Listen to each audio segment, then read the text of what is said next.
Kerala Congress M steering committee യോഗം ഇന്ന് നടന്നു. അതിൽ പിണറായി വിജയന് രൂക്ഷ വിമർശനം. നിയമസഭാ തെരഞ്ഞെടുപ്പ് തോൽവിക്ക് കാരണം പിണറായി വിജയനാണെന്നും ഇനിയും പിണറായി വിജയൻ നയിച്ചാൽ ബംഗാളിന് സമാനമാകുമെന്നും വരെ നേതാക്കൾ അഭിപ്രായപ്പെട്ടു. മുന്നണി മാറ്റ ചർച്ചകൾക്കിടയിൽ തുടരും പോസ്റ്റിട്ടത് ശരിയായില്ലെന്ന് റോഷി അഗസ്റ്റിനും പ്രമോദ് നാരായണനുമെതിരെ വിമർശനം ഉയർന്നു.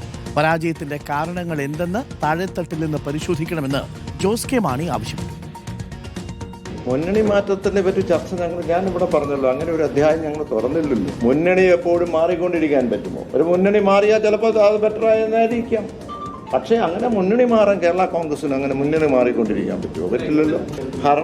ഭരണവിരുദ്ധ വികാരം എന്ന് ഏത് തരത്തിലാണ് ഭരണവിരുദ്ധ വികാരം ഉണ്ടായത്? ഏത് തരത്തിലാണ്? അതാണ് ഇനി പരിശോധിക്കേണ്ടത്. അഖിലുണ്ട് കൂടുതൽ വിവരങ്ങളുമായി. അഖിൽ, ഇന്ന് സ്റ്റിയറിംഗ് കമ്മിറ്റി യോഗത്തിൽ പിണറായി വിജയനെ കേന്ദ്രമാക്കിയായിരുന്നോ വിമർശനങ്ങളെല്ലാം? വിമർശനത്തിന്റെ എല്ലാ കുന്തമുനകളും പിണറായിക്ക് നേരെ ആയിരുന്നോ?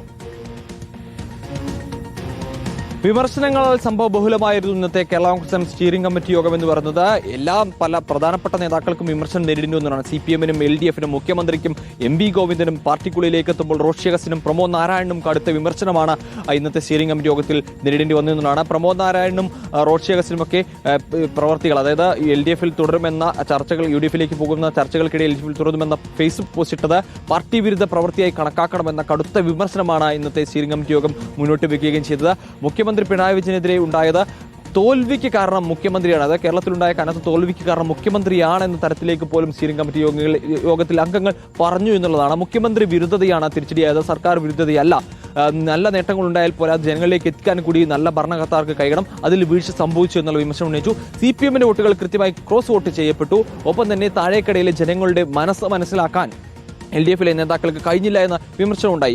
MV ഗോവിന്ദന്റെ പ്രസ്താവനകളും സംസാരവും ഒക്കെ വലിയ തിരിച്ചടി ഉണ്ടാക്കിയെന്ന വിമർശനവും ഇതിനുള്ളിൽ ഉണ്ടായി എന്നുള്ളതാണ് ഏറ്റവും പ്രധാനപ്പെട്ട കാര്യമെന്ന് പറഞ്ഞാൽ. ഇനി വരാനിരിക്കുന്ന കാലഘട്ടത്തിൽ പിണറായി വിജയൻ തന്നെയാണ് നയിക്കുന്നതെങ്കിൽ ഇതിനേക്കാൾ വലിയ തിരിച്ചടി ഉണ്ടാകും. ബംഗാളിലെ അവസ്ഥയിലേക്ക് പോലും പോയാൽ അത്ഭുതപ്പെടേണ്ടതില്ല എന്ന നിരീക്ഷണം പല നേതാക്കളും ഉയർത്തി എന്നുള്ളതും മറ്റു പ്രധാനപ്പെട്ട കാര്യമാണ്. ഈ വിഷയത്തിൽ CPI-യുടെ നിലപാടിനൊപ്പം പോകുന്നതാണ് ഏറ്റവും നല്ലത് എന്ന ഒരു വിമർശനം കൂടി മുന്നോട്ട് വെച്ചു. ഒപ്പം തന്നെ മുന്നണിയിൽ നിന്നും വിട്ടുനിൽക്കണം എന്ന അഭിപ്രായം ഉന്നയിച്ചവരുണ്ടായിരുന്നു. അതായത് ഒറ്റയ്ക്ക് നിന്ന് കരുത്ത് തെളിയിക്കണമെന്ന അഭിപ്രായം ഉയർത്തിയ മലബാറിൽ നിന്നും വന്ന നേതാക്കളാണ് അത്തരത്തിലുള്ള അഭിപ്രായം മുന്നോട്ട് വെക്കുകയും ചെയ്തത്. എന്തായാലും കടുത്ത വിമർശനമാണ് കേരള കോൺഗ്രസ് എമ്മിന്റെ സ്റ്റിയറിംഗ് കമ്മിറ്റി യോഗത്തിൽ ഉണ്ടായിരിക്കുന്നത്.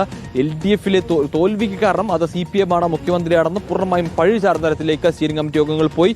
ഇതിനുശേഷം നടത്തിയ വാർത്താ സമ്മേളനത്തിൽ ഇത്തരം വിഷയങ്ങൾ ഉണ്ടായി എന്ന് Kerala Congress M chairman Jose K Mani തന്നെ സ്ഥിരീകരിക്കുകയും ചെയ്തിട്ടുണ്ട്. Okay, thank you. അഖിലാണ് കോട്ടയത്ത് നിന്നും വിവരങ്ങൾ നൽകിയത്.